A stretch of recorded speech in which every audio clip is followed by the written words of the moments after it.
அஸ்ஸலாமு அலைக்கும் ஃப்ரெண்ட்ஸ், எப்படி இருக்கீங்க? நல்லா இருக்கீங்களா? பாருங்கள், நான் இன்றைக்கி லஞ்சுக்கு என்னென்ன செய்கிறேன் உங்களோட ஷேர் பண்ணிக்கிறேன். Ghee rice, chicken kurma, chicken gravy, உருளைக்கிழங்கு ரைத்தா, ஸ்வீட் ஜாம்லாம் செய்கிறேங்க. அதனால் உங்களோட ஷேர் பண்ணிக்கிறேன். முதல்ல சிக்கன் குருமா செய்கிறத பார்த்துடலாம். ஒரு சட்டியில் ஆயில் சேர்த்துக்கிட்டு சின்ன துண்டு பட்டை போட்டிருக்கேன். பல்லாரி வெங்காயம் ஒன்று சின்ன சின்ன பீஸாக கட் பண்ணி சேர்த்துக்கிறேன். கண்ணாடி பதத்துக்கு வதங்கினா போதும்.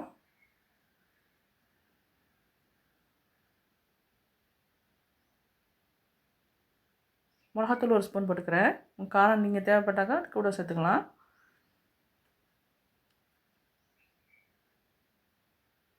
இஞ்சி பூண்டு ஒரு ஸ்பூன் போட்டுக்கிறேன்.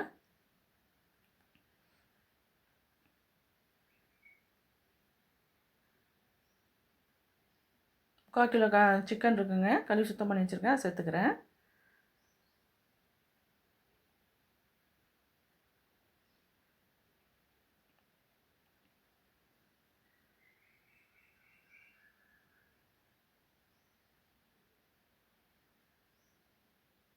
தயிர் ஒரு கப் தயிர் இருக்குங்க, சேர்த்துக்கிறேன். தயிர் எவ்வளோக்கு சேர்க்கணுமோ அவ்வளோ அந்தளவுக்கு குருமா டேஸ்ட்டாக இருக்கும்.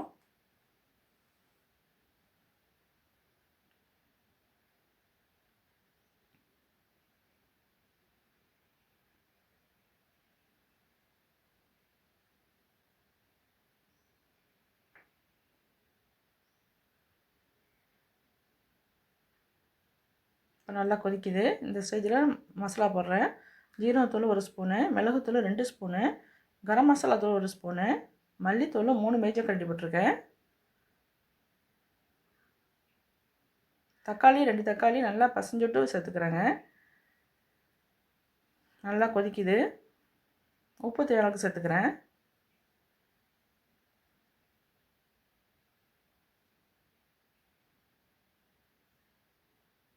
பச்சை மிளகா 2 உடச்சி போட்டுக்கிறேன்.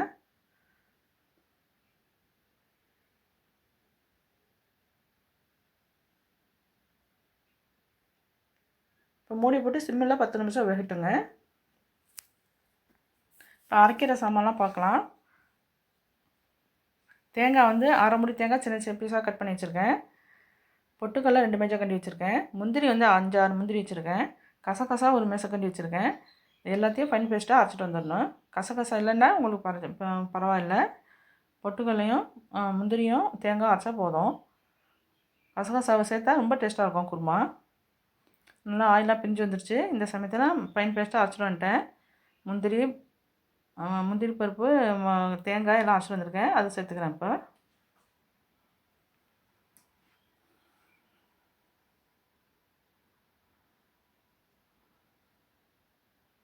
இப்போ மூடி போட்டு 2 நிமிஷம் கொதிக்கட்டும். நல்லா கொதிக்குது, நல்லா டேஸ்ட்டாக வந்துச்சு பாருங்கள். இதுக்கு மஞ்சள் தூள் சேர்க்கவே கூடாதுங்க. குருமாவுக்கு வெள்ளையாக தான் இருக்காங்க பார்க்க. லாஸ்ட்டாக எலுமிச்சம்பழம் பாதி புழிஞ்சு விட்டுக்கிறேன். மல்லி எல்லாம் தூவிட்டு இறக்கிடுறேன். சூப்பரான சிக்கன் குருமா ரெடியாக இருக்குது.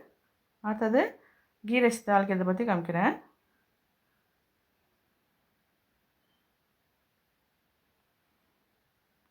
சட்டியில் ஆயில் சேர்த்துக்கிறேன். 2 குழிக்கரண்டி ஆயில் சேர்த்துக்கிறேன். நான் செய்கிறது 1 கிலோ பாசுமதி அரிசிக்கு செய்கிறேங்க கீ ரைஸு. லாஸ்ட்டாக நெய் சேர்த்துக்குவேன், பசு நெய் சேர்த்துக்குவேன். அதனால் கொஞ்சம் கம்மியாக சேர்த்துக்கிறேன் ஆயிலு.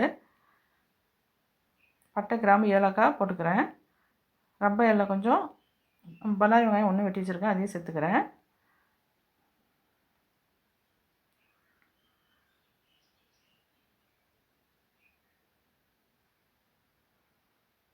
மல்லி புதினா கொஞ்சம் சேர்த்துக்கிறேன்.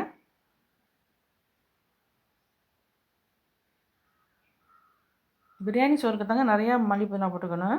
கீ ரைஸ்க்குலாம் கம்மியாக சேர்த்துக்கணும். வெங்காயமும் சரி, மல்லி புதினா எல்லாமே கம்மியாக சேர்த்துக்கணும். ஆயில் கொஞ்சம் இப்போ சேர்த்துக்கிறேன், எக்ஸ்ட்ரா சேர்த்துக்கிறேன்.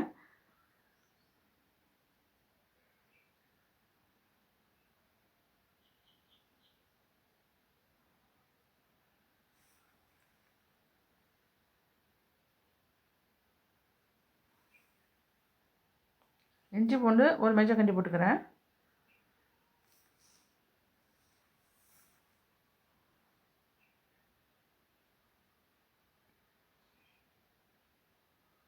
இஞ்சி பூண்டு மணம் வர வரைக்கும் நம்ம வதக்கிட்டே இருக்கணும்.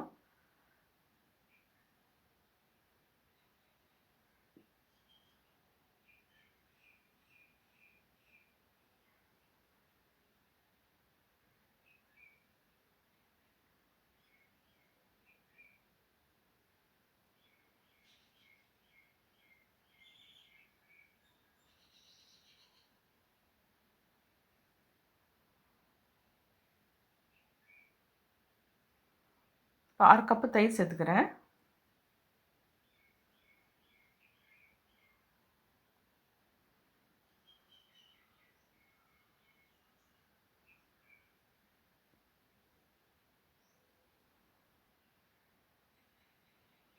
தேவையான அளவுக்கு உப்பு சேர்த்து 1 நிமிஷம் மூடி போட்டு வேக வைக்குவோம்.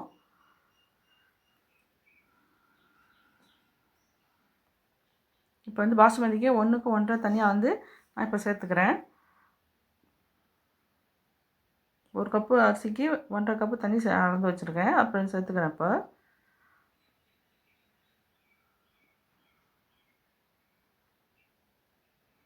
பாதி எலுமிச்சம்பழம் பிழிஞ்சு விடுறேன். உப்பு தேவைக்கு சேர்த்துக்கிறேன். நல்லா கொதி வந்துடுச்சு. அரிசி இப்போ சேர்த்துக்கிட்டு தம் போடுற ஸ்டேஜ் வந்துடுச்சு. இந்த சமயத்தை நம்ம அரிசி தொட்டு பார்க்கணுங்க. ரொம்ப விதையாச்சுன்னா நம்ம 1 கப்பு தண்ணி சேர்த்துக்கலாம். இது கரெக்டாக இருக்குது.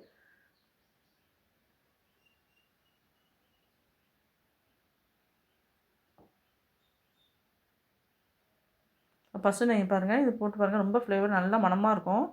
நான் வீட்டில் ஹோம்மேடு நெய்ங்க இது. நான் பசும்பால் தாங்க வாங்குவேன். அதில் உள்ள ஆடையெல்லாம் எடுத்து வச்சுக்கிட்டு நான் வந்து நிறைய டப்பாவில் சேர்த்து வச்சு ஃப்ரீஜரில் வச்சுருவேன். நிறைய ஆன பிறகு நான் உர குத்தி அதை வந்து மறுநாள் வெண்ணெயை எடுத்து நெய்யாக உருக்கி வச்சுக்கிட்டுருவேன். இப்போ லாஸ்ட்டாக மல்லிப்பூ நான் சேர்த்து வந்து சிம்மில் வச்சு ஒரு 5 நிமிஷம் இருக்கட்டும், தம்மில் இருக்கட்டும். இப்போ உருளைக்கிழங்கு ரைத்தா செய்கிறது காமிக்கிறேன். எனக்கு எண்ணெய் ஊற்றிட்டேன். வெங்காயம் 1, தக்காளி பாதி, பச்சை மிளகாய் 1, கருவேப்பிலை போட்டு நல்லா ஃப்ரை பண்ணியிருந்திருக்கேன். அதில் வந்து உருளைக்கிழங்கு வேக வச்சு உருளைக்கிழங்க வெட்டி போட்டிருக்கேன். கடுகுலாம் போடக்கூடாதுங்க. கடுகு உளுத்தம் பருப்புலாம் சேர்க்கக்கூடாது. கீ ரைஸ்க்குள்ள உருளைக்கிழங்கு ரைத்தாக்கு கடுகு உளுத்தம் பருப்புலாம் போடக்கூடாது. இதை செஞ்சு பாருங்கள், ரொம்ப சூப்பராக இருக்கும்.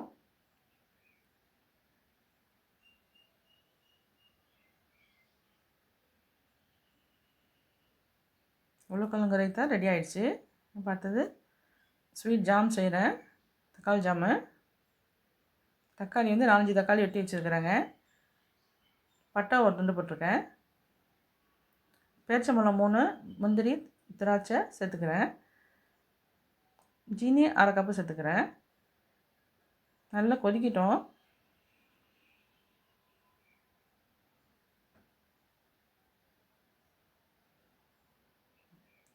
இப்போ சின்ன அடுப்பில் தக்காளி வச்சுக்கிட்டேன். இப்போ வந்து சிக்கன் கிரேவி செய்கிறதுக்கு காமிக்கிறேங்க. அதுக்கு வந்து ரொம்ப நேரம் ஆகிறதுனால நான் வந்து லாஸ்ட்டில் கிரேவி ரெடி ஆனது காமிக்கிறேன். வீடியோ லென்த்து ரொம்ப பெருசாக போய்கிட்டே இருக்குது, அதனால் அதை வந்து கட் பண்ணிவிட்டேன். இப்போ தக்காளி ஜாம் ரெடி ஆகிடுச்சுங்க. பசு நெய்யை 1 ஸ்பூன் சேர்த்துக்கிறேன். கடைசியாக லாஸ்ட்டில் சேர்த்து பாருங்கள், ரொம்ப சூப்பராக இருக்கும், மணமாக இருக்கும்.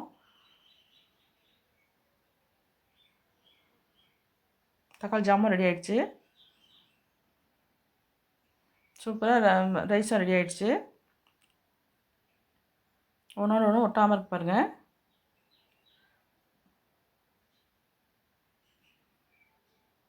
பாசுமதி அரிசிக்கு இப்படி தான் நம்ம செய்யணும்.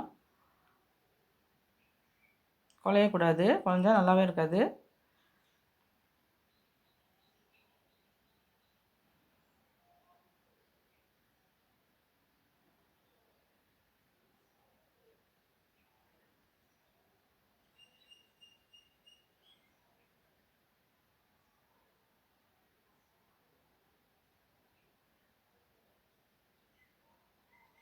கீ ரைஸுக்கு பசு நெய்க்கு லாஸ்ட்டாக போட்டுங்க, ரொம்ப சூப்பராக இருக்கும், மணமாக இருக்கும். லாஸ்ட்டாக 1 ஸ்பூன் நெய் போட்டு நான் மூடி வச்சிடுறேன். அவ்வளோதான், கீ ரைஸ் ரெடி ஆகிடுச்சு.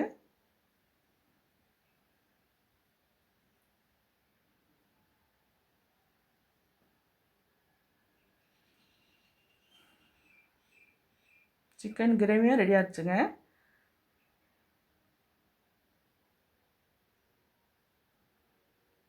லாஸ்ட்டாக மல்லி இலை தூவி இறக்கிடலாம்.